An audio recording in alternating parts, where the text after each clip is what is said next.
Bien, bonjour. Aujourd'hui, nous allons faire la suite de notre cours de rapport d'entreprise. Et cette suite, je crois bien qu'on va vers la fin pour qu'on passe à un autre chapitre. Ce chapitre que vous avez vu là, ce sont les informations comptables. Si j'essaie un peu de vous rappeler, nous avons vu les introductions dans ce chapitre. Après les introductions, nous avons vu quoi? Nous avons vu les caractéristiques. Après les caractéristiques, nous allons arriver jusqu'à faire le traitement de l'information comptable. Là où nous sommes, il s'agit de le traitement de l'information. Dans le traitement de l'information, nous avons ce qu'on appelle un sous-titre, l'enregistrement chronologique des opérations. De quoi s'agit-il réellement? D'après ce que nous venons d'écrire, nous avons dit que les informations comptables doivent être enregistrées dans les comptes en respectant les principes de la partie double. Qu'est-ce que nous entendons par partie double? C'est la comptabilité. Je vais y revenir, mais pour l'heure, on continue d'abord. Un plan de compte doit être créé spécifiquement pour chaque entité en se basant sur la nomenclature comptable générale. Quand on nous parle de la nomenclature comptable générale, nous poursuivons. L'enregistrement chronologique des opérations s'effectue dans un journal comptable, une écriture qui regroupe pour une même opération l'ensemble des emplois et des ressources. Au début de votre apprentissage, à votre apprentissage en comptabilité, on vous a appris, c'est carrément le début de la comptabilité, on vous a appris emploi, que c'est que l'emploi, que c'est que ressources. Prenez besoin d'y revenir parce que vous maîtrisez déjà ça. Si nous repartons un peu là où nous avons écrit, nous avons dit l'enregistrement chronologique des opérations, des informations comptables doivent être enregistrées dans les comptes en respectant les principes de la partie double. Effectivement, la partie double c'est quoi? Lorsqu'on tire une opération comptable, lorsqu'on veut faire un enregistrement d'une opération quelconque, mais une opération comptable, on doit regarder les deux côtés. Lorsque vous étiez à supposer, je donne un exemple très simple pour vous comprendre ça facilement. Nous avons le fournisseur qui est là, nous avons le client qui est là, et nous avons des flux. Et lorsque vous allez faire votre enregistrement comptable, vous allez placer, vous allez mettre une opération qui est là uniquement pour le fournisseur et de l'autre côté aussi ce qui concerne le client. Et voilà, en partie double, c'est ce que veut dire. Je passe. Un plan de compte doit être créé spécifiquement pour chaque entité en se basant sur la nomenclature comptable générale. Oui, la nomenclature comptable générale, ce que nous entendons par ces mots-là, ce groupe de mots, c'est tout simplement le plan comptable. Ce que nous appelons, que nous tous nous comptons, plan comptable. Et dans le plan comptable, comme nous sommes au Congo-Brazzaville, nous sommes carrément les Africains, dans le plan comptable, vous devrez regarder comment ça s'appelle le plan OADA. Le plan comptable OADA. Je dis bien, j'insiste. Parce qu'en Europe, il y a aussi un plan comptable. Je parle de plan comptable OADA. Et dans le plan comptable OADA, vous allez regarder, il y a une ligne de conduite. Il y a un principe de compte. Et dans ce principe de compte, vous en tant que sachant, quand vous allez prendre ce document-là, vous allez l'utiliser en regardant d'abord la nature de votre activité. Et qu'est-ce que vous allez faire? Vous allez créer des comptes propres à vous pour que vous puissiez vous orienter dans les enregistrements. C'est ce que veut dire.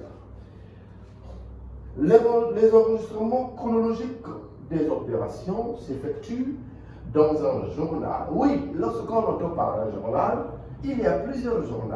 Il y a un journal général qui existe. Un journal général qui regroupe toutes sortes d'opérations comptables. Mais, hormis ça, nous avons ce qu'on appelle les livres. Les livres. Bon, un peu plus tard, nous allons le voir. Mais, je ne peux pas aller trop vite. Mais je vous explique ce que nous avons déjà placé au tableau. Donc l'enregistrement chronologique des opérations s'effectue dans un journal comptable. Une écriture, en entre parenthèses, j'ai mis ça, entre parenthèses, une écriture qui regroupe pour une même opération l'ensemble des emplois et des ressources. Voilà, nous revenons encore sur partie double. Voilà, ça prend l'emploi, ça prend les ressources et dans le cas général, tout est là-dedans, toutes les informations. Et donc, pour un sachant, quand il va prendre le document comptable chiffré d'une opération quelconque qui a bel et bien lieu quelque part, qui se trouve dans un document comptable bien enregistré, quand il va lire, il va se retrouver, il va voir ce qui s'est passé entre le fournisseur et le client. Voilà ce que nous appelons comme la comptabilité en partie. Donc, là, dans la suite, nous sommes ici.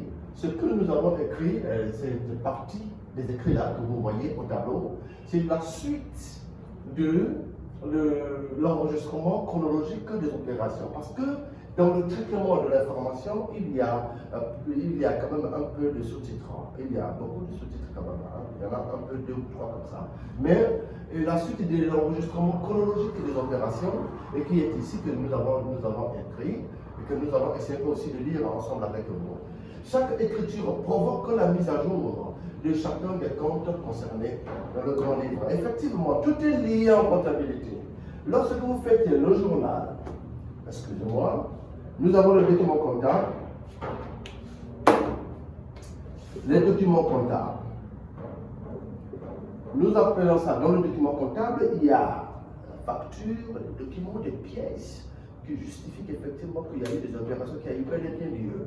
Et ça, ces pièces-là, que nous appelons ça en comptabilité, le mot approprié, on appelle ça le brouillard. Le brouillard. Voilà. Le brouillard. Après le brouillard, et nous faisons l'enregistrement dans le journal. Voici comment se représente le journal. C'est seulement la maquette, c'est le journal. Et lorsqu'on met dans le journal, automatiquement ça descend dans le grand livre. Le grand livre. Vous voyez?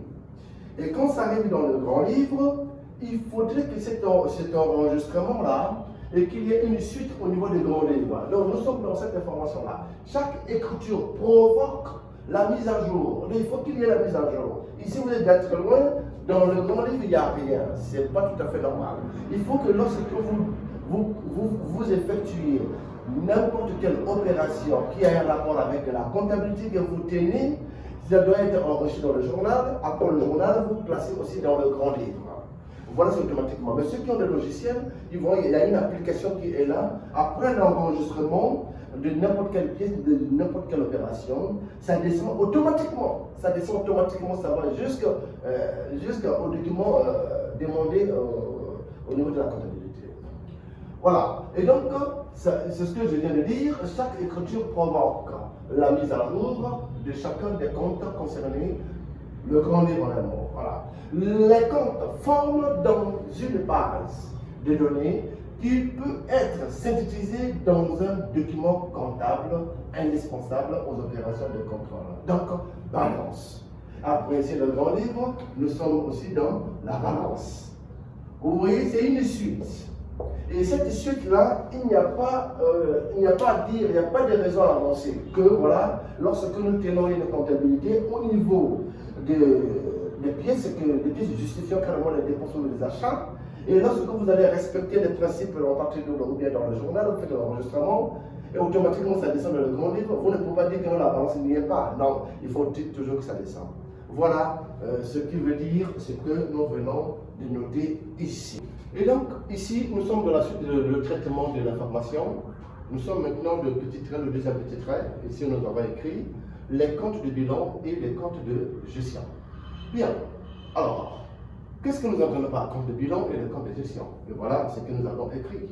Les comptes de bilan de la classe 1 jusqu'à la classe 5, ce sont des comptes de bilan. De la classe 1 jusqu'à la classe 5, ce sont des comptes de bilan. Permettent d'une part de décrire les variations des valeurs d'actifs. Oui, les valeurs d'actifs, vous connaissez ce qui compose pratiquement ce que nous appelons comme les valeurs actives. Vous connaissez l'actif. Ok. Alors, du passif, les valeurs d'actifs de passifs et des capitaux propres. Et d'autre part, de déterminer le résultat global, sans donner des détails. On n'a pas point de besoin de donner des détails. Hein. Quand vous regardez la façon dont nous sommes, quand on tient la comptabilité, je crois bien que dans les prochaines séances, quand vous allez regarder, vous allez voir comment se présente pratiquement le tableau, la forme que nous présentons pour la tenue de la comptabilité. Vous allez vous rendre compte effectivement qu'il n'y a pas assez déjà, parce que là nous sommes en train de créer, bientôt nous allons mettre en place un certain nombre d'éléments qui va expliquer ça sur un tableau ou bien dans un tableau ou bien dans des traçages. Alors, et donc, sur le processus de formation de ce résultat. Et donc, l'entreprise ne peut se contenter d'un compte, ne peut pas se contenter d'un compte global de résultat. Il est indispensable de fournir les éléments concurrents à la formation de ce résultat. Il est, je dis bien, il est indispensable de fournir les éléments concurrents à la formation de ce résultat. Le français est clair. Nous n'avons pas besoin de démontrer, d'expliquer encore ce français-là. C'est comme si on vous a dit expliquer marcher. C'est comme si on vous a dit expliquer marcher. Vous marchez, on vous demande d'expliquer marcher. Voilà. Et nous avons dit ainsi, le compte résultat sera scindé en divers comptes de gestion. Scindé en divers comptes de gestion. Il y a le compte de charge et le compte de produit. Le compte de charge, c'est la classe 6. Le compte de produit, c'est la classe 7. Nous sommes ici toujours et toujours. Nous continuons sur le petit sous-titre que nous avons ici, le petit trait. C'est le deuxième petit trait. Les comptes de bilan et les comptes de gestion sont toujours là parce qu'il manquait d'autres informations. Ça, c'est des informations complémentaires. Nous avons ici, regardez bien, les comptes de gestion ne sont utilisés qu'en cours d'exercice. Ici, nous allons souligner l'exercice dont nous faisons allusion ici, ce n'est pas l'exercice qu'on vous donne à l'école pour traiter ou bien soit dans le TD. L'exercice ici, nous tenons compte, l'exercice ici en comptabilité, c'est l'année. C'est l'année. Donc, ils disparaissent à la fin de l'exercice. Ils disparaissent à la fin de l'année. On dit qu'ils sont soldés. Mais quand ça disparaît, ça veut dire qu'ils sont soldés. Voilà. Les comptes de bilan sont des comptes avec solde ou report lors du passage de la clôture d'un exercice à l'ouverture de l'exercice suivant. Que cela veut dire? Quand on ferme, quand on boucle l'année, quand on boucle l'exercice comptable, et quand on passe à une autre année, il y a des informations clés qui se trouvent dans le bilan antérieur qui doivent être reportées au bilan de l'exercice qui est mis à jour, c'est-à-dire l'exercice suivant. Et donc ces informations, c'est des informations clés. Voilà pourquoi nous avons vu ici qu'il y a eu dans nos écrits le détail qui concerne ce que je viens de dire. Nous avons dit que les comptes de bilan sont des comptes avec solde ou report lors du passage de la clôture d'un exercice à l'ouverture de l'exercice suivant. Les informations qui se trouvent dans le bilan en fin d'exercice, il y a des informations clés qui partent qu'on peut placer, qu'on peut mettre dans le bilan prochain de l'exercice suivant. C'est ce que veut dire. Je crois que ça a été clair. Alors, nous passons maintenant à un autre sous-titre que nous appelons, donc toujours nous sommes dans le traitement de l'information. On parle de traitement de l'information, nous passons à balance aux états financiers. Voilà, nous sommes dans le sous-titre que je viens de dire tantôt ici, concernant le traitement de l'information, le troisième sous-titre que nous avons ici, que de la balance aux états financiers. Excusez-moi, je vais souligner. Voilà, c'est le sous-titre. Nous avons le sous-titre qui est là, qui est avec l'astérisque. Il y a encore un petit sous-titre dans le traitement de l'information. Donc nous retrouvons avec, ici nous sommes dans le troisième sous-titre. Les états financiers de synthèse. Les états financiers de synthèse. Entre parenthèses, on vous donne déjà l'information, c'est clair. C'est le bilan et les états de résultats, entre autres. Les états de résultats. Le bilan et les états de résultats, entre autres. Nous allons voir. On va poursuivre, vous allez voir même la suite. Sont élaborés à partir de la balance. Les états financiers. Nous avons donné déjà carrément le schéma. Je crois bien que la prochaine séance, on va vous mettre en place ce qu'on appelle un diagramme. Un diagramme. Alors, on va mettre le diagramme, comme ça vous allez voir comment ça se passe. C'est à partir de bilan, et à partir de balance, pardon, c'est à partir de la balance que nous pouvons avoir la possibilité, c'est à partir de la balance que nous pouvons mettre en place les documents que nous appelons comme les états financiers de synthèse. Dans les états financiers de synthèse, nous avons le bilan et les états de résultats, entre autres, sont élaborés à partir de la balance. La balance donne la possibilité de l'avoir. Le solde de compte de bilan sert à établir le bilan. Je reviens encore. Je vous ai dit tantôt ici, avant que nous écrivions tout ça, je vous ai dit que lorsqu'on fait la fermeture d'un bilan, d'un exercice, pour passer à un autre exercice, l'exercice suivant, il y a des informations clés qu'on balance. Mais nous sommes là. Nous avons dit que le solde de compte de bilan servent à établir le bilan, alors que le solde de compte de gestion servent à établir l'état de résultat. L'état de résultat montre en détail comment s'est formé le résultat global de l'exercice. Le résultat global de l'exercice, on se retrouve, parce qu'il y a deux parties à la main. On peut parler, il y a deux côtés, il y a ce que nous appelons le charge et le produit. Nous avons dit que quand on parle de charge, il s'agit de compte de charge. Mais dans les charges, nous avons la classe 6. Dans le produit, nous avons la classe 7. C'est ce que nous avons déjà mentionné. Voilà. Et la suite de notre sous-titre que nous avons intitulé ici, le traitement de l'information. Ici, nous avons de la balance aux états financiers. C'est voilà le sous-titre que nous avons, le petit sous-titre encore. Donc, toutefois, un travail préliminaire doit se faire avant l'élaboration des états financiers annuels. On avait bien dit, toutefois, un travail préliminaire, un travail élémentaire, un travail de niveau, un petit niveau, un travail élémentaire doit se faire avant l'élaboration des états financiers annuels.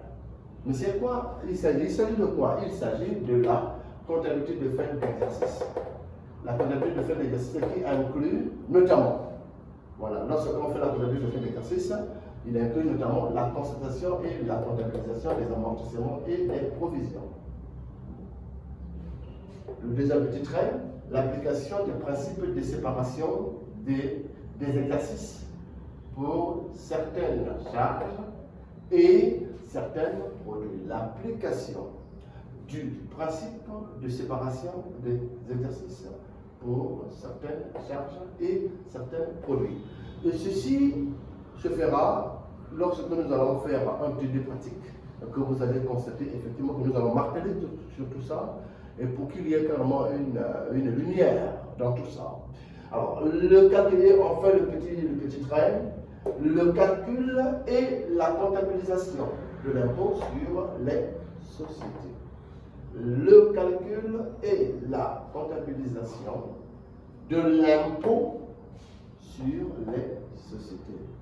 Voilà en un mot, chers collègues, chers amis, chers frères Et voilà, en un mot, nous mettons fin à notre cours d'aujourd'hui. Je crois bien que nous allons prochainement, on se verra pour faire la suite. Et la suite sera plus sur le traitement de l'information, mais plutôt sur l'organisation. Merci beaucoup. Au revoir.